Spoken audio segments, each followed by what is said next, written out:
घटनेचे 22 भाग आपण थोडक्यात पाहिले.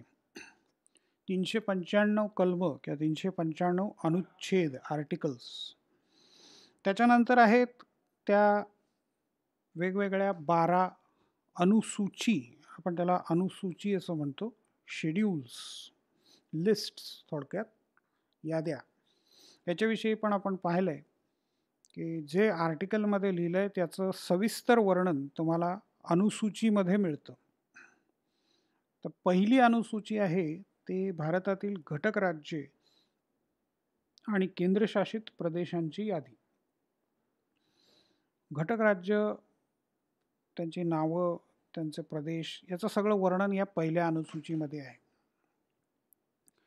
दुसऱ्या अनुसूचीमध्ये राष्ट्रपती, राज्यपाल, लोकसभा अध्यक्ष, न्यायाधीश, त्यांचं वेतन आणि त्यांच्या सेवेसंबंधीच्या इतर तरतुदी या सगळ्यांचा समावेश इथे आहे.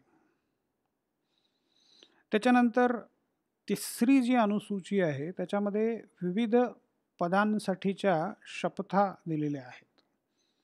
मंत्री म्हणून शपथ, आमदार म्हणून शपथ, खासदार म्हणून शपथ, राष्ट्रपतींची शपथ, न्यायाधीशांची शपथ, कॉम्प्ट्रोलर अँड ऑडिटर जनरल किंवा अटर्नी जनरल, ही जी वेगवेगळी पदं आहेत त्या पदावरती किंवा पदग्रहण करताना त्या माणसाला शपथ दिली जाते.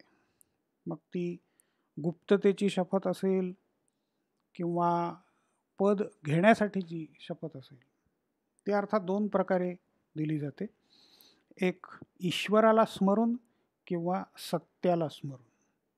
जे ईश्वर मानतात त्यांच्यासाठी ईश्वर हा शब्द आहे आणि जे ईश्वर मानत नाहीत त्यांच्यासाठी सत्य हा शब्द वापरलेला आहे. म्हणजे भारतीय राज्यघटना किती लिबरल किंवा उदारमतवादी होती किंवा आहे आणि घटनाकार किती उदारमतवादी होते त्याचं हे उत्तम उदाहरण म्हणता येईल. तर या सगळ्या शपथांचा समावेश तिसऱ्या भागामध्ये करण्यात आला आहे. चौथ्या अनुसूचीमध्ये राज्यसभेतील जागांचे राज्यनिहाय वाटप. उदाहरणार्थ महाराष्ट्रातून राज्यसभेवर किती सदस्य निवडून दिले जातील, पश्चिम बंगालमधून किती, उत्तर प्रदेशमधून किती, त्याचा आकडा इथे चौथ्या अनुसूचीमध्ये दिलेला आहे. पाचव्या अनुसूचीमध्ये अनुसूचित क्षेत्र आणि अनुसूचित जमातींसंबंधीच्या विशेष तरतुदी केलेल्या आहेत. 6व्यामध्ये आसाम, मेघालय, त्रिपुरा आणि मिझोराममधील काही विशेष भागांसाठी विशेष तरतुदी केलेल्या आहेत, त्याची नोंद करून ठेवली. 7वी जी अनुसूची आहे त्याच्यामध्ये केंद्र सरकार आणि राज्य सरकार किंवा संघ सरकार आणि राज्य सरकार यांच्यामधल्या कामाचं वाटप केलेलं दिसतं. 3 याद्यांच्या सहाय्याने हे वाटप केलेलं आहे. केंद्रसूची म्हणजे केंद्र सरकारची कामं, राज्यसूची राज्य सरकारने करायची कामं आणि समवर्ती सूची म्हणजे केंद्र आणि राज्य दोघांनी मिळून करण्याची किंवा दोघंही ज्याच्या संबंधी कायदे करू शकतात, अंमलबजावणी त्याची होऊ शकते, अशी समवर्ती सूची. सेंट्रल लिस्ट, स्टेट लिस्ट आणि कॉन्करंट लिस्ट असे इंग्लिश शब्द त्याला आहेत. तर केंद्र सूचीमध्ये साधारणपणे 99 विषय, राज्यसूचीमध्ये 66 विषय आणि समवर्ती सूचीमध्ये 47 विषय. तर इथे सुद्धा घटनेच्या कलमांसारखंच आहे की शेवटचा आकडा 99, 66 आणि 47 असला तरी इथे पण 40मध्ये आता 40 A, B, C, D तर असे ॲड केलेले आहेत. त्याच्यामुळे एकूण जे आकडे आहेत, एकूण जी सूची आहे ती मोठी आहे, पण शेवटचा आकडा तोच राहील. म्हणजे इथे सुद्धा एकदा दिलेला आकडा तो बदलला जात नाही. तर अशा 3 सूची या 7व्या अनुसूचीमध्ये तुम्हाला दिसतील. त्याच्यानंतर 8वी अनुसूची आहे ती मान्यताप्राप्त भाषांची यादी. तर या भाषांमध्ये आत्ता 22 भाषा तुम्हाला दिसतील. त्यात मराठी आहे, संस्कृत आहे, तमिळ, तेलुगू, ओडिया, अगदी नेपाळीचा सुद्धा त्याच्यामध्ये समावेश आहे. तर ही 8वी सूची एकदा अनुसूची एकदा काढून पहा आणि कोणकोणत्या 22 भाषा आहेत ते आपल्या ग्रुपवरती टाका. म्हणजे ते एक तुमचं होमवर्क असेल. घटना आपली लागू झाली त्यावेळेला या 8 अनुसूचींचा पहिल्यापासून समावेश होता. 1951 मध्ये पहिल्या घटना दुरुस्तीने लगेचच 9वी अनुसूची घटनेमध्ये सामील केली. आता याच्यामध्ये काय आहे 9व्या अनुसूचीमध्ये, तर काही कायद्यांची यादी आहे. या कायद्यांना न्यायालयात आव्हान देता येणार नाही. आता हे न्यायालयात आव्हान देणं न देणं हा काय प्रकार आहे, तर जे काही कायदे होते संपत्तीच्या हक्काच्या संबंधाने केलेले कायदे. संपत्तीचा हक्क हा ठेवावा की काढून टाकावा पहिल्यापासून वाद होता. याच्यामध्ये न्यायालय संपत्तीच्या हक्काच्या बाजूनी लढली, तर संसद नेहमी संपत्तीच्या हक्काच्या विरोधात राहिली आहे.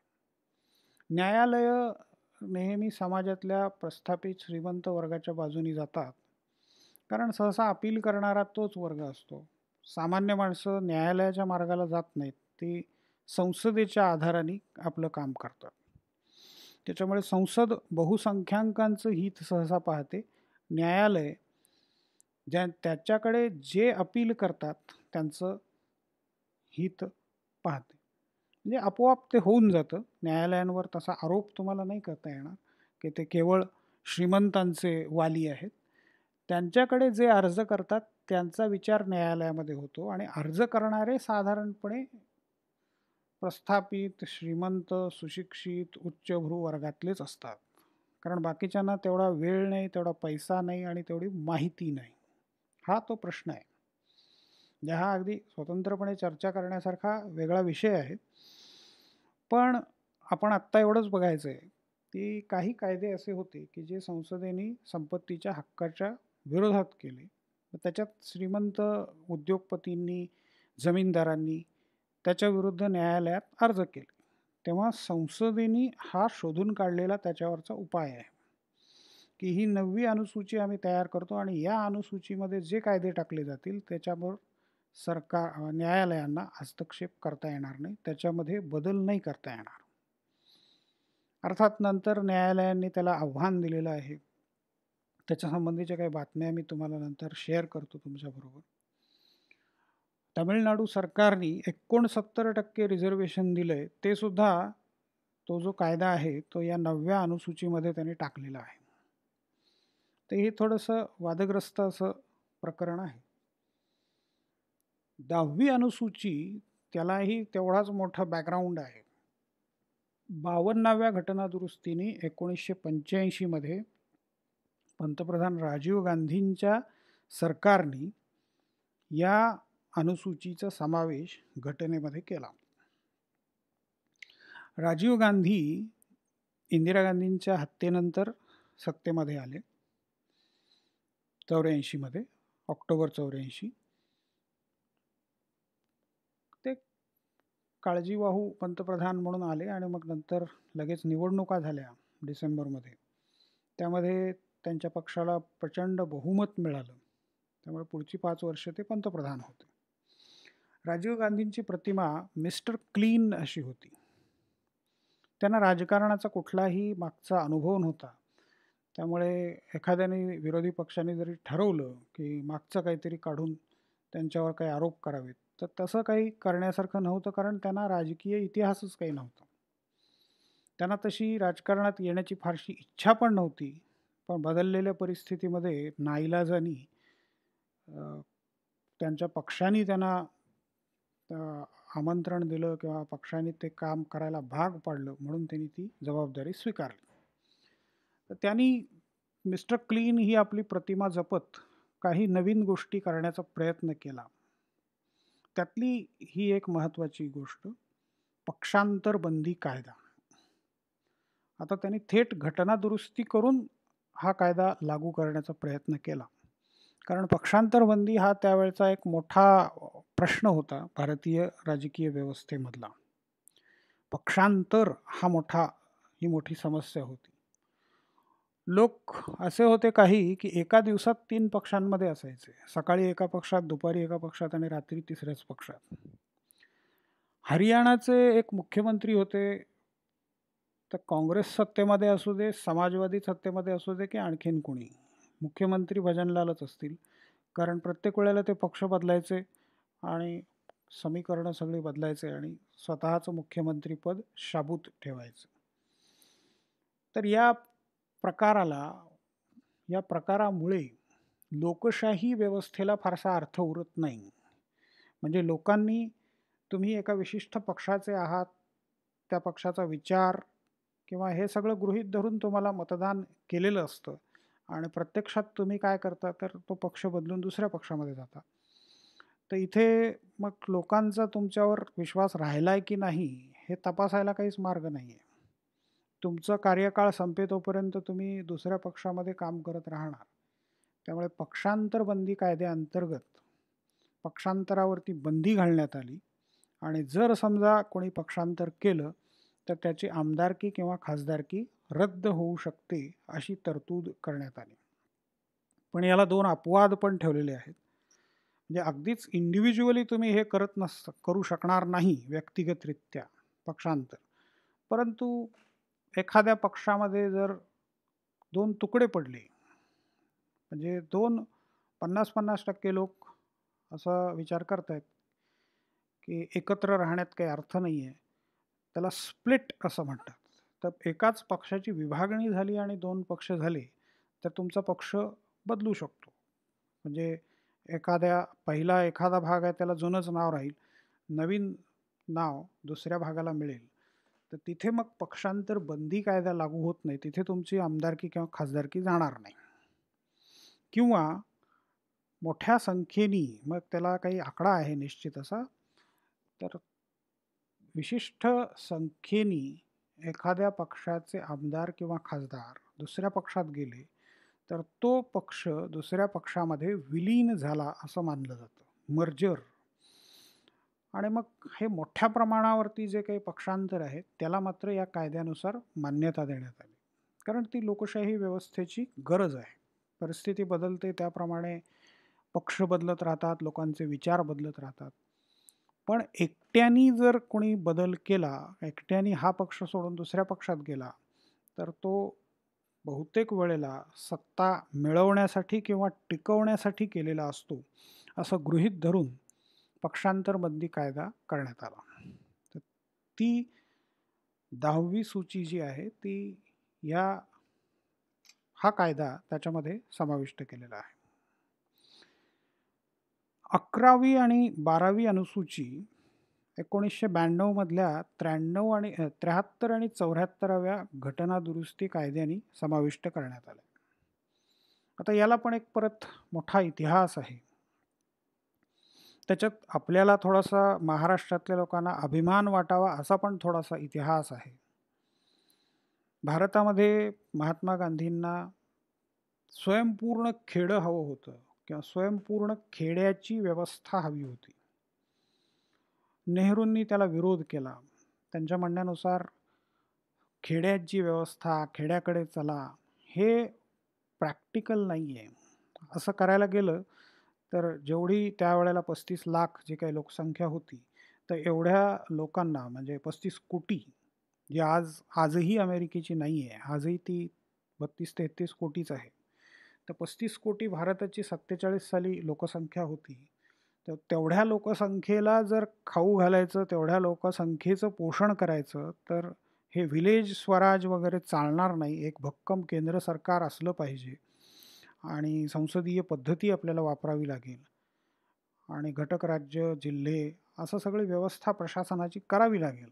हे नेहरूंनी गांधींना पटवून सांगितलं. गांधींनी ते स्वीकारलं. पण नंतर गांधींचा म्हणण्यामधला जो मुख्य मुद्दा आहे, सत्तेचं विकेंद्रीकरण, शेवटच्या माणसापर्यंत सत्ता गेली पाहिजे, खेडीसुद्धा स्वयंपूर्ण झाली पाहिजे, ते गृहीत धरून एक पंचायती राज व्यवस्था 1952 पासून सुरू करण्यात आली. महाराष्ट्रामध्ये सुद्धा त्या दृष्टीने विचार झाला. महाराष्ट्राची स्थापना आहे 1960ची. पण त्यानंतर महाराष्ट्रातही पंचायती राज व्यवस्था लागू करण्यात आली, पण महाराष्ट्राने एक वेगळी व्यवस्था तयार केली. त्याच्याविषयी पुन्हा वेगळ्या व्हिडिओमध्ये आपण बघूया. पण वसंतराव नाईकांच्या अध्यक्षतेखाली एक समिती नेमली गेली आणि या नाईक समितीने जो अहवाल दिला त्याप्रमाणे आपल्याकडे जिल्हा परिषदा, तालुका पंचायत समिती आणि ग्रामपंचायती हे ग्रामीण स्वराज्य स्थानिक स्वराज्य संस्था आणि महानगरपालिका, नगरपालिका ह्या शहरी स्थानिक स्वराज्य संस्था अशा दोघांची मिळून एक व्यवस्था करण्यात आली पंचायती राजची.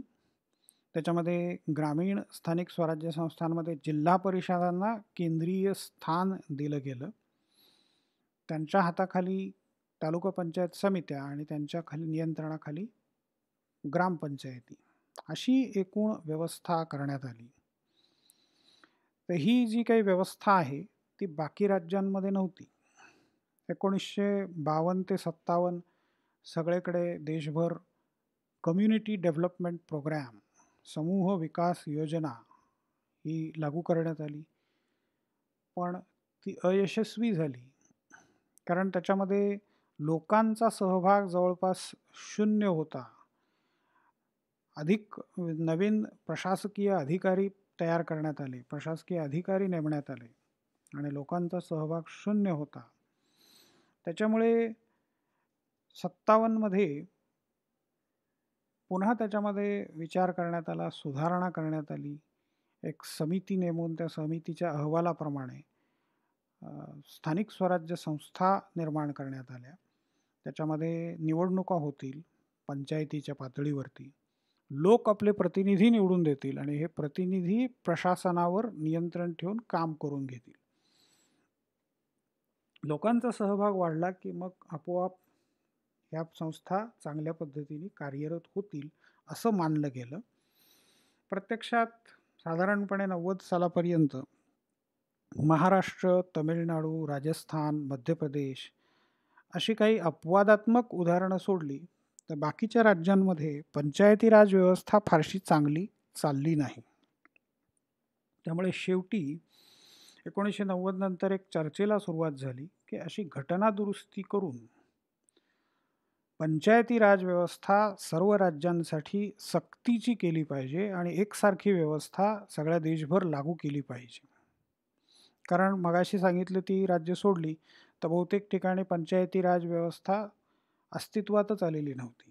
निवडणुका झाल्या तर काही काळाने ती मंडळं बरखास्त केली जायची, मग पुन्हा निवडणुका व्हायच्याच नाहीत किंवा मग त्यांना योग्य पद्धतीने पैसा दिला जायचा नाही, फंड्स दिले जायचे नाहीत. त्याच्यामुळे त्यांच्या कार्याला फारसा अर्थ राहिलेला नव्हता. तर हे सगळं घटनेमध्ये टाकून प्रत्येक राज्याला हे सक्तीचं करावं आणि एक समान व्यवस्था देशभर लागू करावी असा विचार पुढे आला आणि त्यातूनच मग ही 73वी आणि 74वी घटना दुरुस्ती करण्यात आली 1992 मध्ये. आणि मग 11वी आणि 12वी अनुसूची त्यानुसार भारतीय राज्यघटनेमध्ये समाविष्ट करण्यात आली. आता हे एक उदाहरण आहे, फर्स्ट शेड्यूल अनुसूचीचं उदाहरण. आंध्र प्रदेशपासून सुरुवात आहे, त्याची टेरिटोरी कशी कशी आहे त्याचं वर्णन आहे. दुसरं राज्य दिसतं आसाम, अल्फाबेटिकली लिस्ट थोडक्यात बनवलेली आहे. तर तुम्ही घटना मुळातून काढून पुन्हा वाचा, ब्राउज करा थोडीशी, म्हणजे मग तुम्हाला लक्षात येईल. तर घटनेचं वर्णन आपण पुष्कळ सविस्तर पाहिलं. आता पुन्हा वैशिष्ट्यांकडे आपण येऊ. वैशिष्ट्यांची सुरुवात आपण यापासून केली होती की ती काही अंशी ताठर आहे आणि बऱ्याच अंशी लवचिक आहे. कलम क्रमांक 368 नुसार घटना दुरुस्ती केली जाते. काही घटना दुरुस्तींसाठी संसदेमध्ये अर्थात घटना दुरुस्ती करण्याचा अधिकार केवळ संसदेला आहे. राज्यांच्या विधिमंडळांमध्ये घटना दुरुस्तीचं विधेयक मांडता येत नाही. ते तुम्हाला आयदर राज्यसभा और लोकसभा इथे मांडावं लागतं. दोन्हीपैकी कुठेही सुरुवात करता येते. मग दोन्ही सभागृहांच्या सामान्य बहुमताची गरज असते काही घटना दुरुस्ती. सामान्य याचा अर्थ 100 असतील तर 51 जणांनी जर त्या बाजूनी मतदान केलं तर ही घटना दुरुस्ती मान्य होते. राज्यांचं नाव बदलायचं आहे, राज्यांच्या सीमा बदलायच्या आहेत, सामान्य बहुमतानी किंवा साध्या बहुमतानी ही घटना दुरुस्ती केली जाऊ शकते. आता काही घटना दुरुस्त्या ज्या राष्ट्रपतींसंबंधी आहेत, संसदेसंबंधी आहेत, न्यायाधीशांसंबंधी आहेत, न्यायालयांसंबंधी आहेत, तर त्याच्यासाठी 2/3 किंवा 66% म्हणजे 100तले 66, तर 66% मतांची गरज असते. काही घटना दुरुस्त्यांना 2/3 संसदेचं बहुमत तर हवंच आहे, पण त्याच्याशिवाय एकूण देशातल्या किमान निम्म्या विधिमंडळांच्या मान्यतेची आवश्यकता असते. मग आता ही सामान्य बहुमताने दिली तरी चालते. आता उदाहरणार्थ मतदानाचं वय 18 वरून 21 करायचं होतं, तर ते करताना संसदेचं 2/3 बहुमत अधिक निम्म्या राज्यांच्या विधिमंडळांची मान्यता लागली. आता अशी तरतूद जेव्हा असेल तेव्हा घटना दुरुस्ती व्हायला कमीत कमी वर्ष ते 1.5 वर्ष तरी लागू शकतो. कारण प्रत्येक राज्याच्या विधिमंडळामध्ये ते मांडलं जाणार. मग एखाद्या ठिकाणी निवडणुका असतील तर विधिमंडळाचं अधिवेशन व्हायला वेळ लागणार.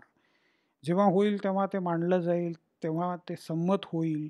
एखाद्या ठिकाणी पक्ष वेगळा असेल तर कदाचित संमत होणार नाही, मग त्याच्यात आणखीन वेळ जाईल. तर हे होऊ शकतं. त्यामुळे अशा ज्या तरतुदी आहेत त्या बदलण्यासाठी खूप वेळ लागतो. आता अमेरिकेची आणि भारताची तुलना आपण करून बघू. 1787 अमेरिकन राज्यघटनेच्या कार्यवाहीला सुरुवात झाली. तर 1787 ते 2020 या काळामध्ये म्हणजे 233 वर्षामध्ये केवळ 27 घटना दुरुस्त्या झालेल्या आहेत. 233 वर्षामध्ये 27 याचा अर्थ साधारणपणे 8.5 वर्षांनी एक घटना दुरुस्ती.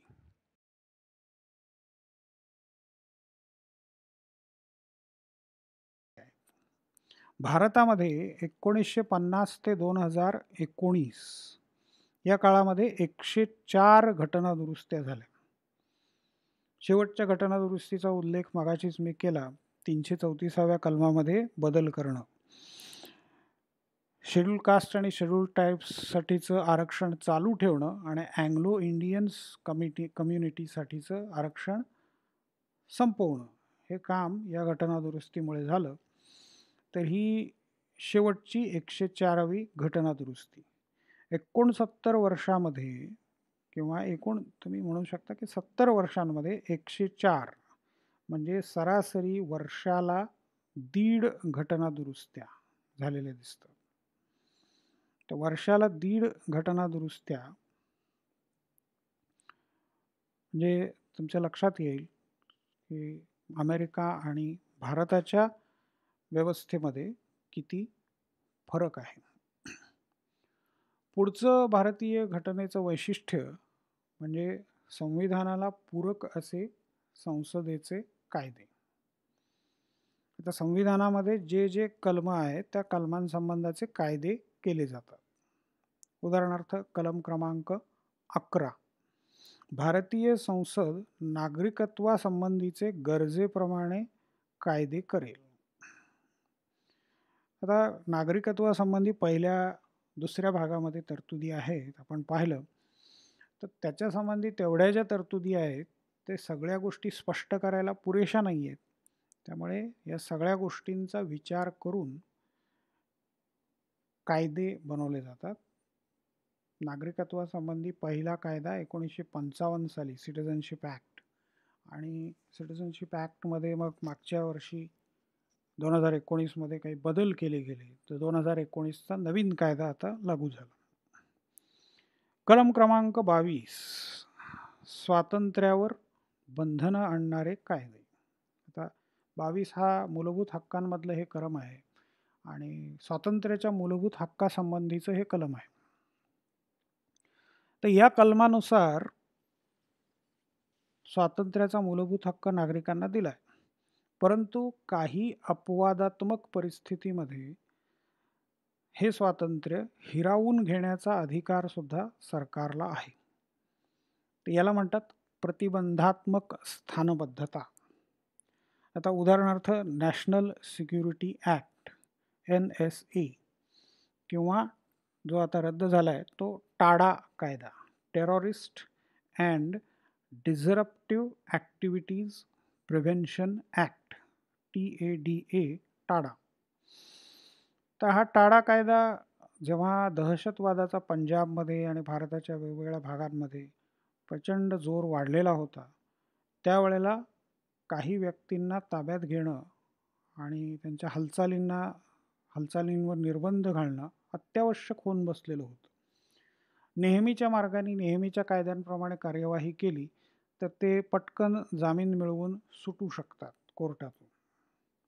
त्यामुळे हा वेगळा कायदा केला गेला की कोर्टात फक्त हजर करणं आणि साधारणपणे 3 महिन्यापर्यंत कोणतंही कारण न देता सुद्धा म्हणजे सविस्तर कारण देणं, चर्चा करणं हे गरजेचं आहे, पण 3 महिन्यापर्यंत स्थानबद्धता म्हणजे जरी काही आरोप नसेल, सिद्ध झालेला नसेल तरी करता येते. 3 महिन्यानंतर पुन्हा जजेस पुढे न्यायचं, जजेस सांगतील त्याप्रमाणे आणखीन शिक्षा वाढवण्याची तरतूद त्याच्यामध्ये होती. त्याच्यामुळे त्याच्याविरुद्ध बराच कांगावा झाला, आरडाओरडा झाला आणि तो टाडा कायदा नंतर रद्द झाला. त्याच्यानंतर अस्पृश्यते संबंधीचे कायदे आहेत. कलम क्रमांक 17 मध्ये असं म्हटलं आहे की अस्पृश्यता हा कायद्याने गुन्हा मानला जावा. अस्पृश्यतेचे वेगवेगळे प्रकार आहेत. वेगवेगळ्या राज्यांमध्ये वेगवेगळ्या जातींना अस्पृश्य जाती असं मानलं जातं. प्रत्येक राज्यात परिस्थिती वेगवेगळी आहे, त्याची तीव्रता कमी जास्त आहे. त्याच्यामुळे हे अस्पृश्यते संबंधीचे जे कायदे आहेत ते अस्पृश्यते संबंधीचे कायदे हे वेगळे केले जावे ही तरतूद घटनेमध्ये आलेली आहे. आता या पुढच्या स्लाइडमध्ये तुम्हाला घटनेच्या 3ऱ्या भागातल्या ते फंडामेंटल राईट्सच्या भागातले 20, 21, 21A, 22 हे आर्टिकल्स दिसत आहेत. आत्ता आपण जी चर्चा केली त्याचं आणखीन स्पष्टीकरण आहे. 20वा आर्टिकल काय म्हणतं? Protection in respect of conviction for offences. No person shall be convicted of any offense except for violation of law in force at the time of commission of the act. हे साधारण एक उदाहरण म्हणून मी तुमच्या पुढे मांडतोय. हे एखाद्याला एखादा आरोप ठेवायचा आहे आणि त्याच्या काहीतरी शिक्षा द्यायची आहे, तर त्यावेळेला अस्तित्वात असलेल्या कायद्यांप्रमाणेच ते करता येईल. उदाहरणार्थ आत्ता एक चर्चा चालू आहे की बलात्कारी माणसाला फाशीची शिक्षा द्या आणि मग त्याच्यामध्ये वयाची अट काही ठेवू नका, म्हणजे मायनर्सना जे सोडून देता तर मायनर्सनी बलात्कार करण्याचं प्रमाण अलीकडे वाढलं आहे. तर त्याच्याऐवजी सरसकट जो कोणी बलात्कार करेल त्याला फाशीची शिक्षा देऊन टाका असा एक आग्रह आता चालू आहे. त्याप्रमाणे कदाचित कायदा होईल, पण अजूनपर्यंत झालेला नाही. त्यामुळे आता जर आज काही केस झाली, आत्ता कायदा अस्तित्वात नाही आहे, तर त्या माणसाला नंतर कायदा समजा अस्तित्वाला आला 2 वर्षांनी, त्याची केस कोर्टासमोर आली, तर कोर्टाला त्याला फाशी देता येणार नाही, कारण ज्या वेळेला घटना घडली त्यावेळेला हा कायदा अस्तित्वात नव्हता. So no person shall be convicted of any offense except for violation of a law in force at the time of commission of the act charged as an offense. जे गुन्हा घडला त्यावेळेला जो कायदा अस्तित्वात होता त्याच्याशिवाय कुठल्याही कायद्याने शिक्षा देता येणार नाही. No person shall be prosecuted and punished for the same offense more than once. म्हणजे एकदा शिक्षा दिली आहे तुम्ही, 10 वर्षाची सक्त मजुरी भोगून आला, पुन्हा एखाद्याला वाटलं की नाही याच्यात मलाही त्रास झाला आहे, तर आता पुन्हा त्याच्यावर खटला होणार नाही, कारण त्या गुन्ह्यासाठी त्यांनी शिक्षा पूर्ण केलेली आहे, भोगली आहे. त्यामुळे त्या गुन्ह्यासाठी परत दुसऱ्यांदा शिक्षा नाही देता येणार. No person accused of any offence shall be compelled to be a witness against himself. म्हणजे स्वतः विरुद्ध साक्ष देण्याची जबरदस्ती एखाद्या व्यक्तीवर न्यायालय करू शकत नाही किंवा कोणीच करू शकत नाही. पोलीस पण नाही, वकीलही नाही. Protection of life and personal liberty. त्याच्यानंतर पुढचा जो भाग आहे 21A. आता इथे परत ए आला म्हणजे तुमच्या लक्षात आलं असेल की हे अमेंडमेंटनी झालेलं आहे. तर राईट टू एज्युकेशनची अमेंडमेंट ही अगदी अलीकडे झाली आहे. हे शोधून काढा कधी झाली, कधीपासून लागू झाला. The state shall provide free and compulsory education to all children of the age of 6 to 14 years in such a manner as the state may by law determine. जे 6 ते 14 वर्षाच्या मुलांना फ्री आणि कंपल्सरी, मोफत आणि सक्तीचं शिक्षण देणं हे या हक्कामुळे आता सरकारवरती बंधनकारक झालं आहे. आता हा डिटेन्शनचा कायदा, मगाशी मी 22व्या आर्टिकलबद्दल बोललो. तर डिटेन्शन, प्रिव्हेंटिव्ह डिटेन्शन, तर शेवटची ओळ बघा. No law providing for preventive detention shall authorise the detention of a person for a longer period than 3 months unless. आता आणखीन डिटेल्स त्याचे आहेत. म्हणजे हे उदाहरण तुम्हाला याच्यातून समजलं. आता याच्यानंतर आपण पाहणार आहोत ती भारतातल्या साधारणपणे पंतप्रधानांची यादी आहे. भारताचे पहिले पंतप्रधान जवाहरलाल नेहरू. जवाहरलाल नेहरू अनेक कारणांसाठी प्रसिद्ध होते. सगळ्यात महत्त्वाचा भाग त्यांचा डिस्कव्हरी ऑफ इंडिया हे त्यांचं पुस्तक आणि त्यावर निघालेली भारत ही खोज ही मालिका. नेहरूंनी मिश्र अर्थव्यवस्था आणली. नेहरूंनी नवे सरकारी उद्योग सुरू केले. सरकारी उद्योगांना ते आधुनिक देवालय मानत होती. डिस्कव्हरी ऑफ इंडियासारखा त्यांचं आणखीन एक पुस्तक आहे the glimpses of world history. दोन्ही पुस्तकं मुळातून वाचण्यासारखी आहेत. अत्यंत अभ्यासपूर्ण असं इतिहासाचं लिखाण त्यांनी त्याच्यामध्ये केलेलं दिसतं. तर जवाहरलाल नेहरू हे 1937मध्ये, त्याच्यानंतर 1945मध्ये जी ब्रिटिश काळामध्ये सरकार स्थापन झाली त्याचे पण पंतप्रधान होते आणि त्यानंतर स्वातंत्र्यानंतरही तेच पंतप्रधान होते. पहिली निवडणूक त्यांच्याच पक्षाने जिंकली. त्यामुळे ते हयात असे तोपर्यंत म्हणजे 1964 सालापर्यंत जवाहरलाल नेहरू पंतप्रधान होते. आता हे दुसरे पंतप्रधान नेहरूंच्या नंतर नेहरूंच्या मंत्रिमंडळामध्ये ते होते. हे पंजाबमधल्या सियालकोट म्हणजे आता जो भाग पाकिस्तानात गेला तिथून हे आले. यांचा लेबर स्टडीज किंवा लेबर प्रॉब्लेम्सचा अभ्यास खूप चांगला होता. तर ते हंगामी पंतप्रधान म्हणून आले. काही काळापुरतेच ते होते. असे हंगामी म्हणून ते दोनदा आले. म्हणजे एकदा 64मध्ये नेहरूंच्या मृत्यूनंतर आणि दुसऱ्यांदा 66मध्ये लाल बहादूर शास्त्रींच्या मृत्यूनंतर.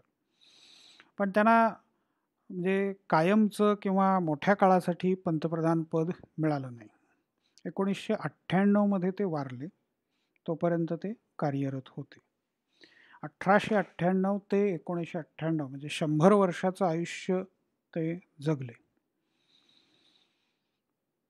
जवाहरलाल नेहरूंच्या नंतर गुलझारीलाल नंदांचा काही काळ आणि त्याच्यानंतर जे पंतप्रधान झाले ते लाल बहादूर शास्त्री.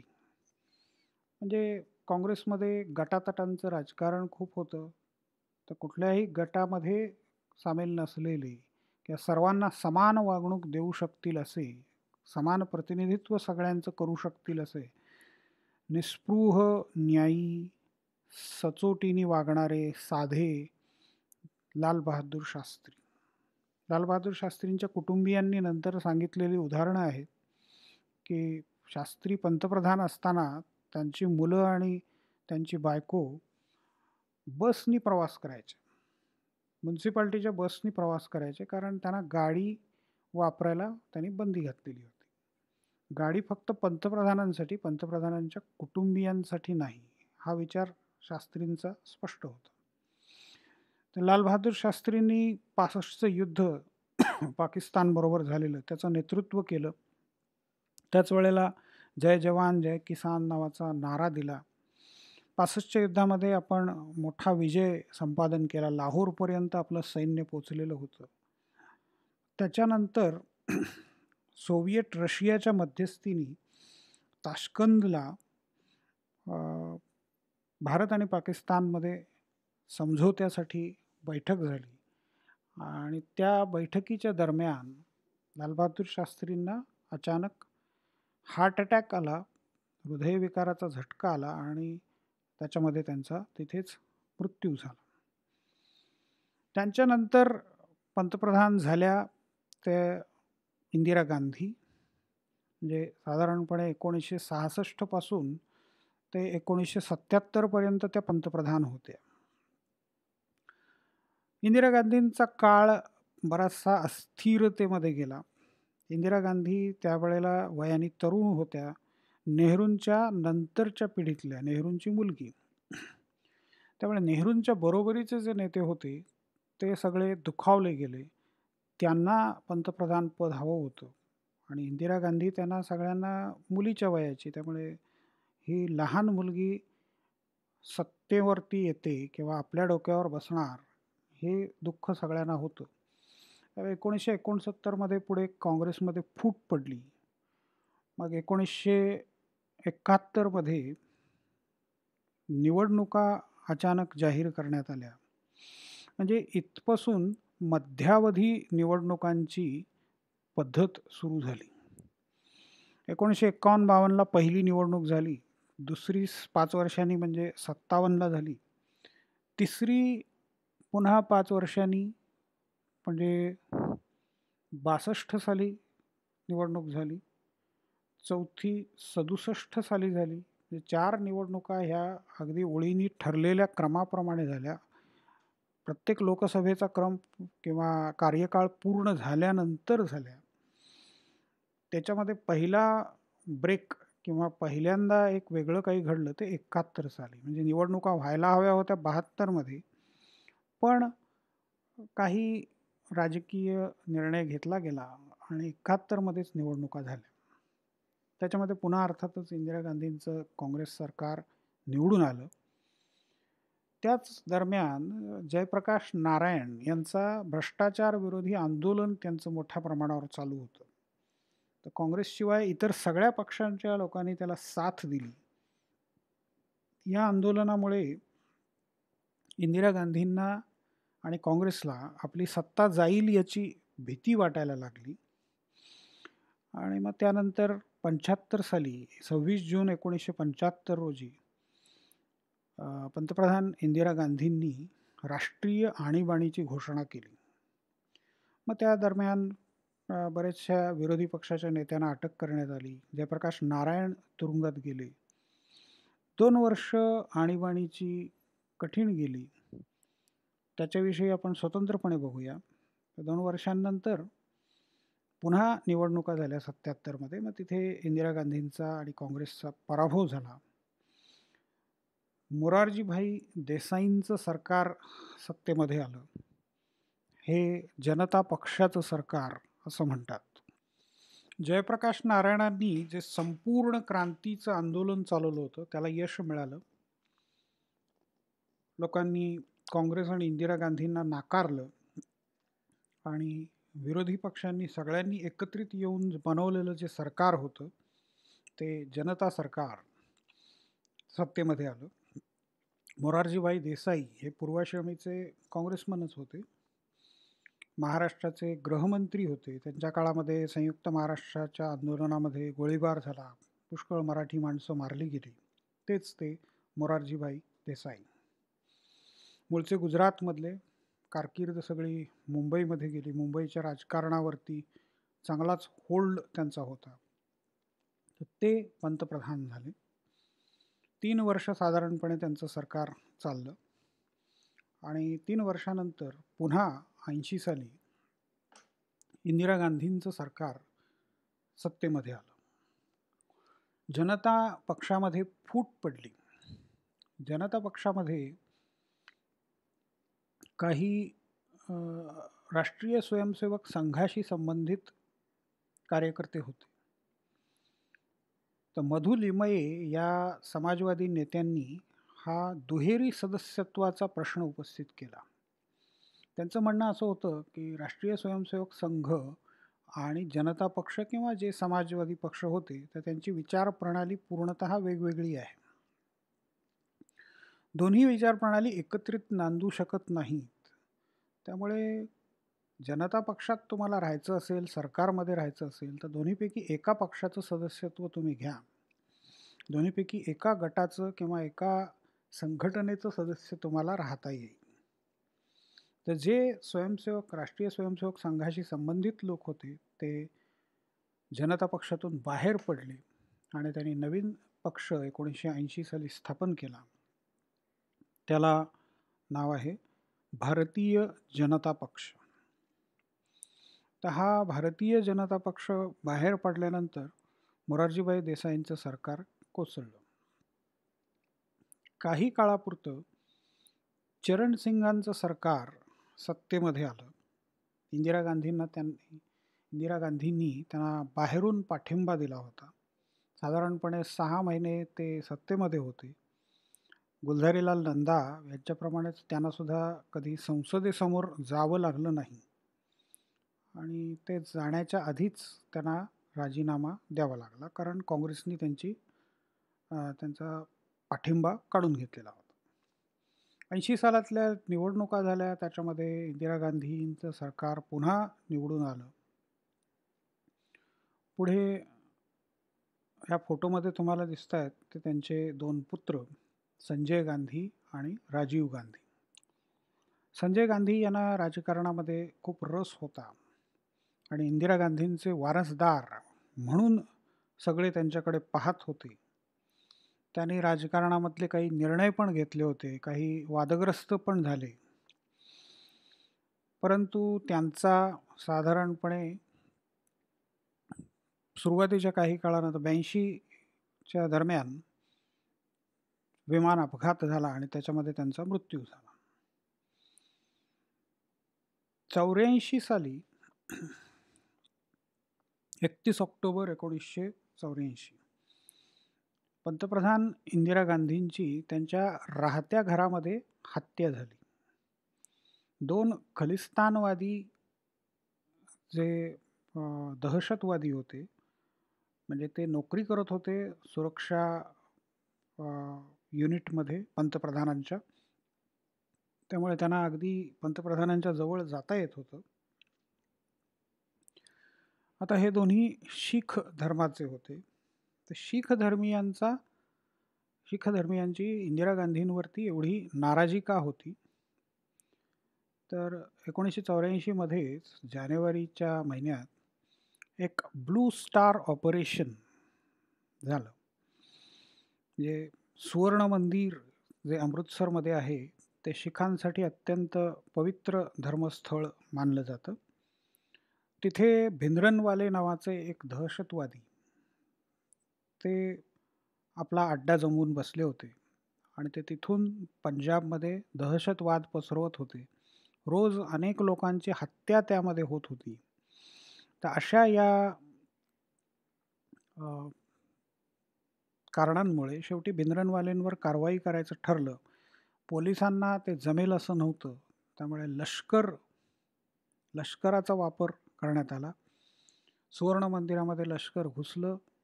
मग त्याच्यातल्या काही संघर्षामध्ये जुन्या इमारती ढासळल्या. अकाल तख्त जे एक जुनं स्मृतिचिन्ह होतं ते उद्ध्वस्त झालं. सुवर्ण मंदिराचं पावित्र्य नष्ट झालं. त्याचं दुःख सगळ्या शीख समाजाला होतं आणि त्याची प्रतिक्रिया म्हणजे या 2 सुरक्षा रक्षकांनी इंदिरा गांधींवर हल्ला केला. इंदिरा गांधींचा मृत्यू झाला असं संध्याकाळी नंतर घोषित करण्यात आलं आणि त्यांच्यानंतर राजीव गांधी हे पंतप्रधान झाले. तर राजीव गांधींच्या काळामध्ये सॅम पित्रोडांचं नाव घेण्यासारखं आहे. टेक्नॉलॉजी याच्याविषयी पुष्कळ चर्चा झाली. टेक्नॉलॉजिकल डेव्हलपमेंट मोठ्या प्रमाणावर भारतामध्ये झाली. भारताला 21व्या शतकात घेऊन जायचं हा पंतप्रधान राजीव गांधींचा एक मोठा जे कार्यक्रम होता, त्यांचं ते स्वप्न होतं. सॅम पित्रोडांनी ते स्वप्न प्रत्यक्षात आणण्यासाठी सगळी पूर्वतयारी करून दिली. इंटरनेट आणि सॉफ्टवेअर आजचं तुम्हाला जी क्रांती सगळी दिसते आहे त्याच्या मुळाशी आहे ती टेलिकम्युनिकेशन रिव्होल्यूशन. तर भारतामध्ये ऑप्टिकल फायबरचं जाळं सगळीकडे विणणं, भारतातल्या प्रत्येक खेड्याला STD नंबर देणं, जे एक्सचेंजेस आहेत ते मॅन्युअल एक्सचेंजेस त्याची जागा ऑटोमॅटिक एक्सचेंजेसने घेणं, हे सगळं जे सुरू केलं ते सॅम पित्रोडा आणि पंतप्रधान राजीव गांधी यांच्या कारकिर्दीमध्ये झालं. त्याच काळामध्ये जाता जाता असं एक नोंदवावं असं वाटतं की हे अंबानी फॅमिली जी आहे, रिलायन्स ज्याला म्हणतो आपण, ती पण पुढे आलेली दिसते मोठ्या प्रमाणावरती. आणि मग त्यांनीही त्या टेलिकॉम रेव्होल्यूशन आणि इंटरनेट आणि कॉम्प्युटर्स याच्यामध्ये आपलं कॉन्ट्रीब्युशन दिलेलं दिसतं. राजीव गांधींचं सरकार 1989मध्ये पुन्हा ज्या निवडणुका झाल्या त्याच्यामध्ये पराभूत झालं आणि मग तिथून भारतातल्या राजकारणाला एक नवीन वळण मिळालेलं दिसतं. त्यांच्यानंतर पंतप्रधान झाले ते विश्वनाथ प्रताप सिंग, VP सिंग. हे राजीव गांधींच्या मंत्रिमंडळामध्ये होते, काँग्रेसमध्येच होते. अर्थमंत्री, संरक्षण मंत्री अशी महत्त्वाची पदं यांनी भूषवली. पण त्यांनीच राजीव गांधींवर भ्रष्टाचाराचा आरोप ठेवला. बोफोर्स खटला, जो आजही अजून त्याचं नाव घेतलं जातं, मधून अधून त्याची चर्चा होते, तर त्या बोफोर्स प्रकरणाची सुरुवात VP सिंगांनी केलेली दिसते.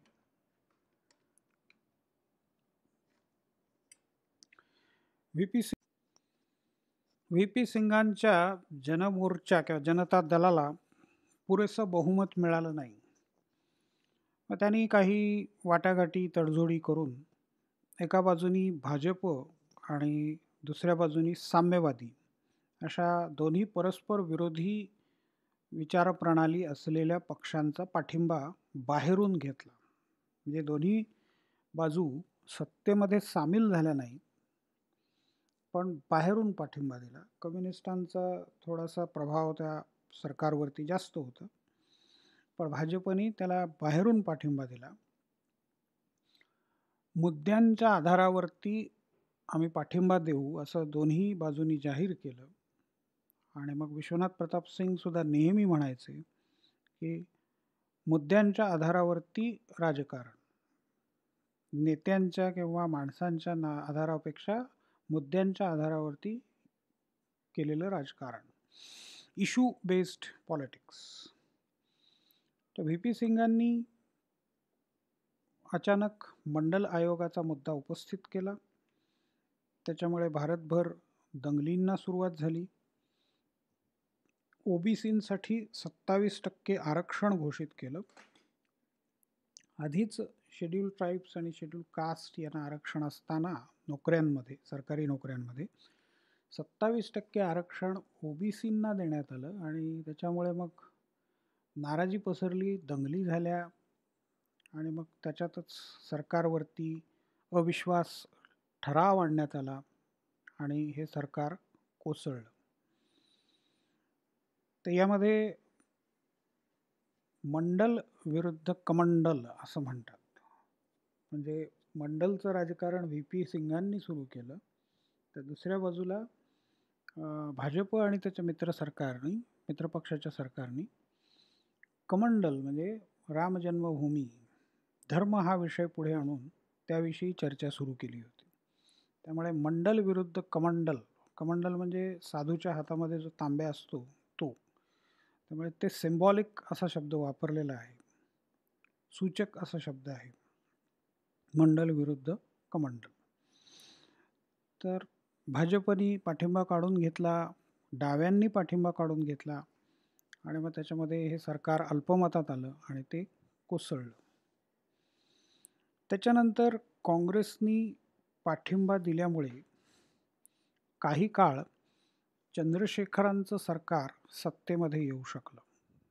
म्हणजे व्ही पी सिंगांच्या गटातून फुटून निघून चंद्रशेखरांनी आपले काही खासदार जमा केले, काँग्रेसने त्यांना परत बाहेरून पाठिंबा दिला आणि चंद्रशेखर हे पंतप्रधान झाले.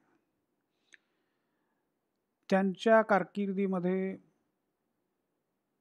त्यांनी पुन्हा काही महिन्यामध्येच त्यांना निवडणुका जाहीर कराव्या लागल्या 6 महिन्यांच्या आतच, कारण राजीव गांधींनी किंवा काँग्रेस पक्षाने त्यांचा दिलेला पाठिंबा काढून घेतला.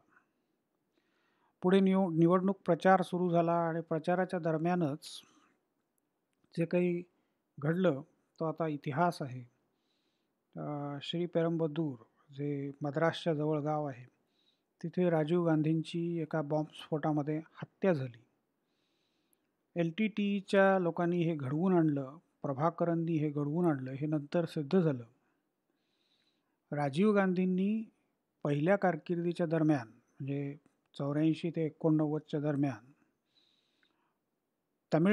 श्रीलंकेमध्ये भारतीय सैन्य पाठवून LTTEला संपवण्यासाठी श्रीलंका सरकारची मदत केली होती.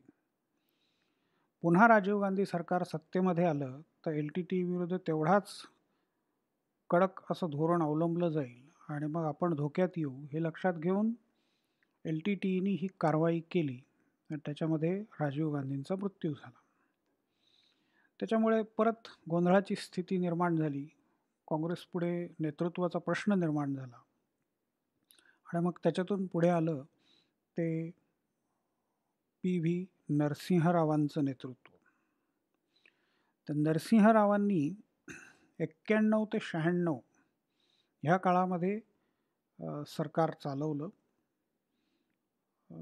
तोही एक स्वतंत्रपणे चर्चा करण्यासारखा परत विषय आहे. 96 मध्ये अर्थातच पुन्हा वेळेवरती निवडणुका झाल्या. 91च्या निवडणुकांच्या वेळेला काँग्रेसला पहिल्यांदा अल्पमतातलं सरकार स्थापन करावं लागलं. काही छोट्या पक्षांची मदत घेऊन काँग्रेसनी हे सरकार स्थापन केलं. काँग्रेससाठी तो नवा अनुभव होता. तो प्रयोग 96 पर्यंत कसाबसा चालला. अनेक प्रश्न त्याच्यामध्ये आले. बाबरी मस्जिद प्रकरण त्याच काळामध्ये घडलं.